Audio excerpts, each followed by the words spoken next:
ito naman guys, tips naman tayo sa mga center spring natin. Ito stock pa.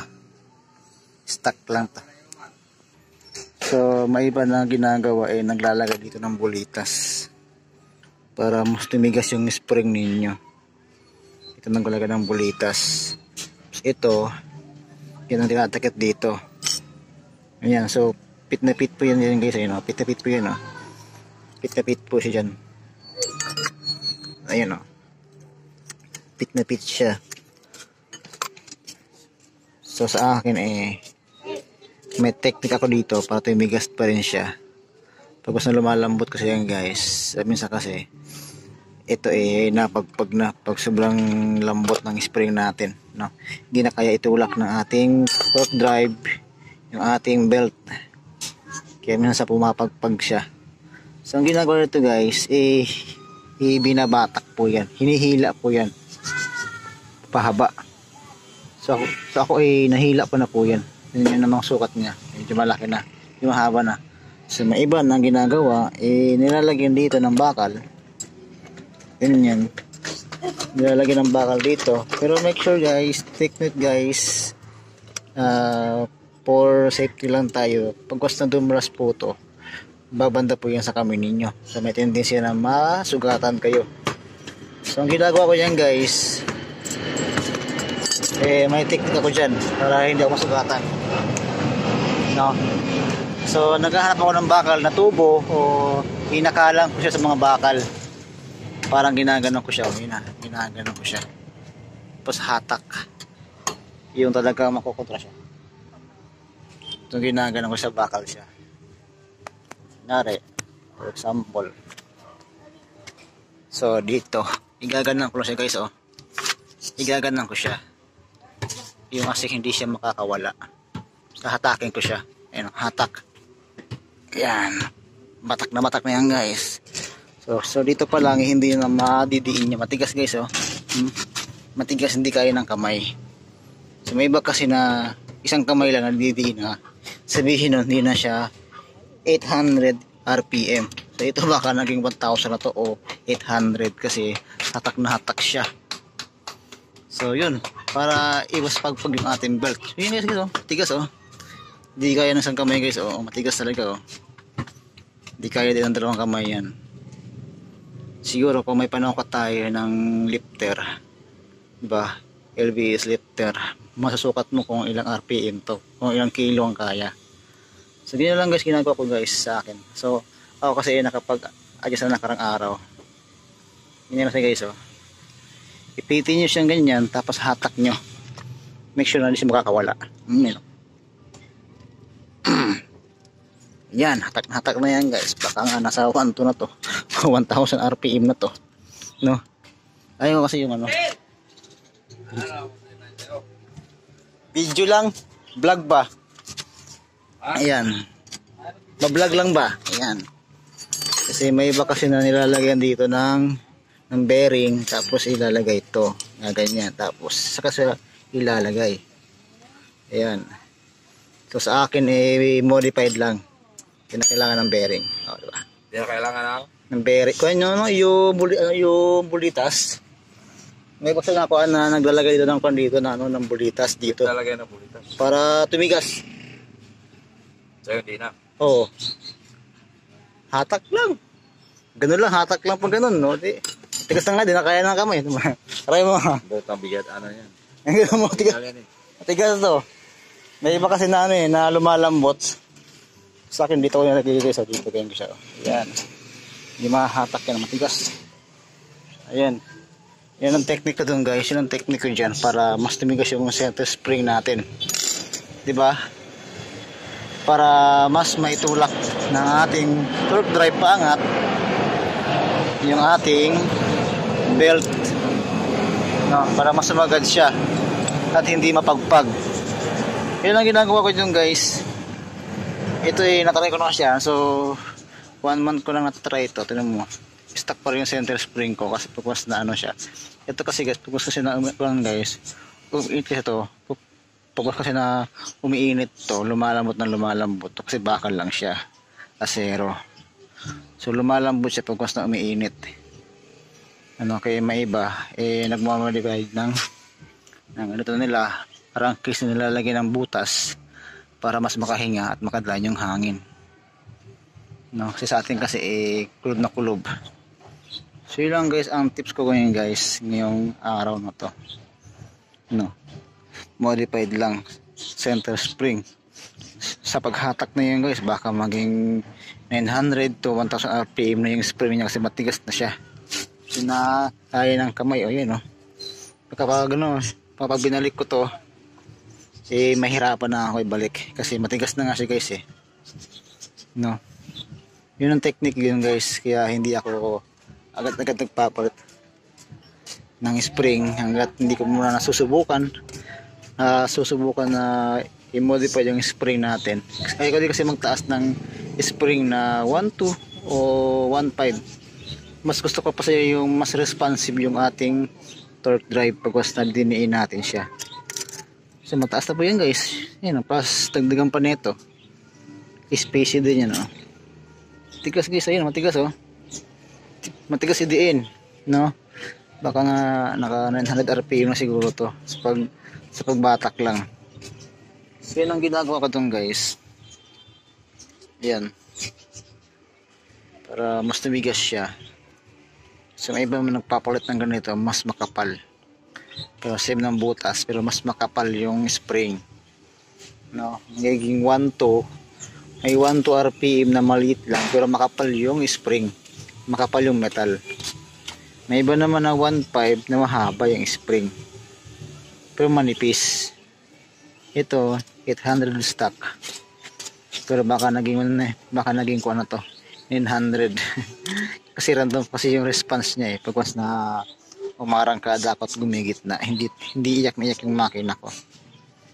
Yun ang technique guys para hindi na ako nagpapalit ng spring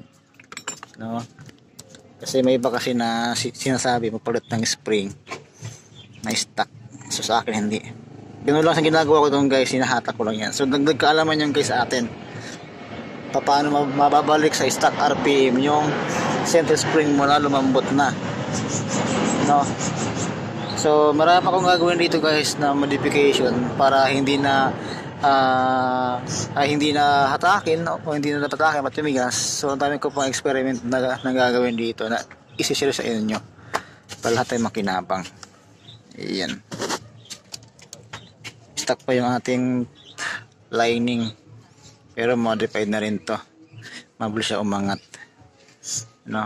stock pa yung centers yung clutch spring ko, stock pa po yan hindi ko nang gagalawin yun talaga yan kasi hindi naman lagi bugbog yan diba, malit lang ang gap niyan para kumapit yan, malit lang space ang kailangan niya para kumapit. Ito modified na yan, ito ng X para yung dumi guys idumaan lang dito, yan dumaan lang. So tapos naka-regroove ako na liner liner siya na ganyan guys hindi siya yung matutulos guys iba kasing ibang regroove yun. So mukha ko naman dito is bubutasan ko dito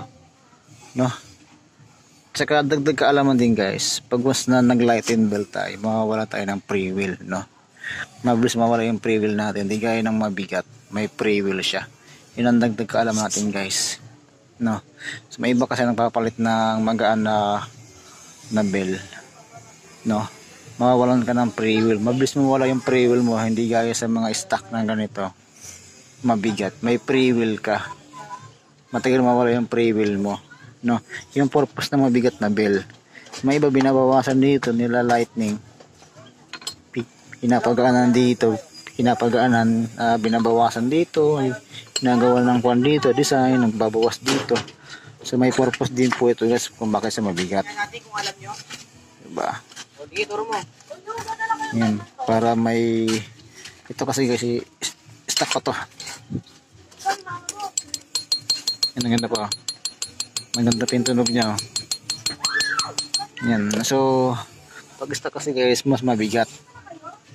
Yan mas maganda kasi mabigat guys para may pre-wheel ka.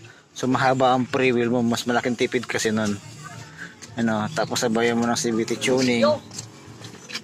tuning yung CVT mo para may arangkada, may gitna, may dulo. Tapos at the same time, may pre-wheel, mahaba ang pre-wheel mo. Sa akin guys, mahaba ang pre-wheel ko eh. Ilang metro bago huminto. Minsan pag hindi pa ako nagbe-brake, hihinto. Ang tagal ng pre-wheel. So yun guys, dagdag kaalaman to, no? Kung magpapalit kayo ng bill, make sure na nasa inyo. Kung gusto nyo naman mag-lighting bill na mas magaan, yun nga lang, ang advantage nga lang nun, mabilis ang marangkada. Mabilis mo makuha yung dulo, may arangkada. Ang problema nga lang, mabilis din mawala yung pre-wheel mo. Kasi damo na mabigat yung bill mo, mas mahaba ang pre-wheel niya. Ang disadvantage naman sa mabigat na bill, mahina arangkada. So need mo taasan at mag-combination sa mga bola mo. CVT tuning ang tawag dun. And kung gusto mo naman na yung pa rin ang bill mo, mag CVT tuning ka sa bola, diba? Yun lang ginagawa ko dyan guys. So wala na, yan. Stuck pa tong bill ko, diba? Stuck pa yung bill na yan.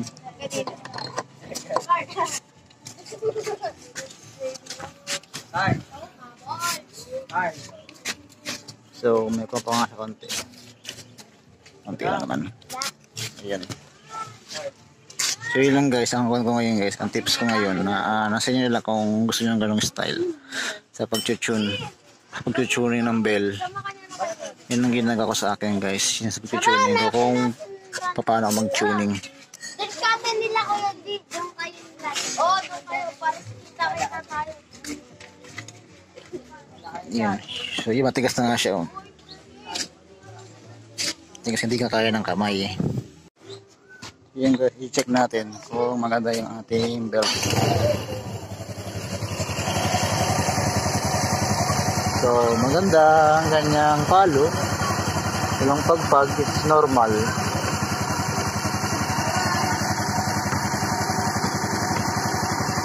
Normal.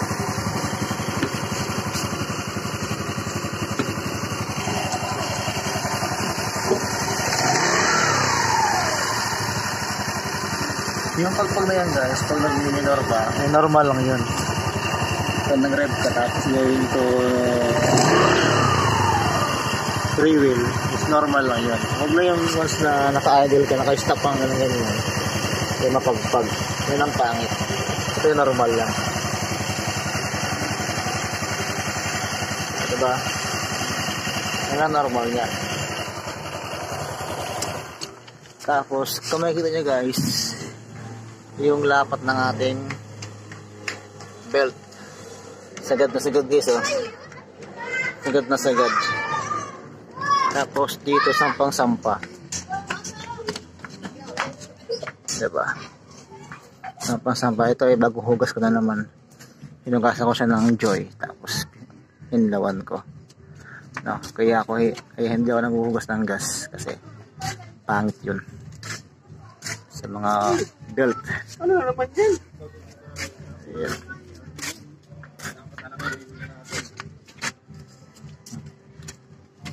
Ayan. Basta goods. Ayan o. Pagos na kinapa nyo dito sa ilalim niya, wala kang makakapang langis. Kasi mas maganda kasi guys, pag wala itong langis dito, langis o grasa or basta kung ano mang masebo na chemical, dapat wala ito. Kasi ang belt kasi natin guys, kumakapit yan sa metal pag once na hindi siya nadudulas, dapat makapit na kapit yan, dapat dikit siya.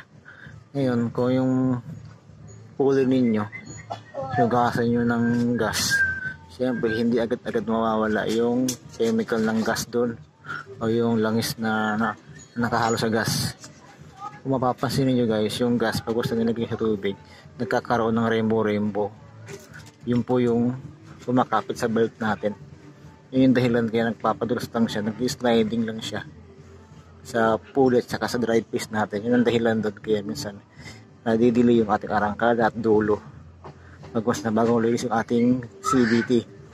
So ang advisable ko lang dyan guys, pag naglinis kayo, tubig na may Joy, tapos o kaya degreaser o kaya CVT cleaner, okay lang yan guys pagwas na gas sa crankcase na ganito. kasi sa talaga pag talaga na maraming grasa dyan, nadikit talaga dito yung grasa.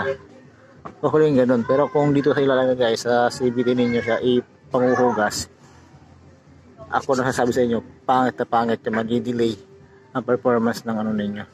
Sa akin matigas na. You know, kapag kinapan nyo dito, ayun, kapit na kapit, wala kang mahawakan na basta pag yung para siyang magas, yung para siyang maganit. Din ninyo ng ganyan, para siyang maganit na makapit. Yun ang purpose nun guys, kaya hindi ako naghuhugas ng gas. Always tubig na may sabon, kaya Sunrox na pandicolor, yun lang. Huwag kayong gagamit ng Sunrox na puti kasi magkakaputi-puti po yan dito sa crankcase ninyo or dito, pangit po yun, nakakaalikabok siya katagalan. Alikabok yung nakapit sa kanya, ito hindi. Ayan, nakapit na kapit to, no, 842 belt guys. Yan, 842 belt. Yan, yun lang guys ang aking ginagawa dyan. Kaya pag mas na nag CVT cleaning ako, hindi nawawala yung performance niya. Pag bagong linis siya, hindi nawawala, so nandun pa rin, no, kahit bagong linis. So may iba kasi pag gusto ng police ng CVT, nawawala yung performance, nawawala yung arangkada na nadidelay, no, dahil po yung sa gas, no. Huwag kayo magpapalinis ng CVT na gas ang ginagamit. Kung gusto niyo na talaga maayos, CVT cleaner ang ipanglinis ninyo, CVT cleaner, kasi pag gusto na lumalamig kasi yun, nagtutubig yun, hindi nawawala yung puwan talaga niya. Iba kasi yung chemical na ginagamit doon, hindi sila isang halong oil. Kailangan kasi guys makapit, you know. Pag hinawakan nyo dito, makapit siya. So, yun lang guys ang ating kon na yan. So yun lang, dagdag kaalaman sa ating tips natin. So yun lang guys, papahabol lang to. So yun nga, God bless sa ating lahat. Ingat.